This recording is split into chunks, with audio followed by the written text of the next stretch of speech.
Hi, మేము night షూట్కి వచ్చాము. చూడండి, వరద బాధ్యతలు పాత్రగా ఉన్నాము. చూడండి, షూటింగ్ ఇంకా మొదలట్లేదు. స్నాక్స్ ఇచ్చారు, టీ తాగటానికి కూడా సిద్ధంగా ఉన్నాము.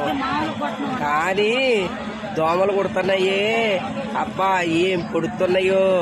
మరి మా ఊళ్ళో అయితే ఇన్ని దోమలు ఉండవు. మీ ఊళ్ళో ఉంటాయో ఉండవో నాకు తెలియదు, కానీ మా ఊళ్ళో మట్టుకు ఇన్ని ఉండవు బాబోయ్. ఇదే ఫస్ట్ టైం అనుకుంటా దోమలు కుడతాం. చాలా ఘోరంగా ఉన్నాయి. ఇది శేర్లింగంపల్లి అంటారు. ఇక్కడైతే చూడు, మేమంతా 400 మంది షూటింగ్ వచ్చాము. ఇంకోటి దోమలు ఇంత గుర్తులు వేసుకుని కూడా బాస్తే తెచ్చుకోలేదు, బ్యాగ్లో ఉండిపోయింది, కుడతానే ఉంది. అనుమతి లేకుండా వచ్చేసి కుడుతున్నాయి మమ్మల్ని. కావాలా పంపించమంటారు కాదు, ఒక్క మాట అన్న అడగట్లేదు. మేము రావాలా?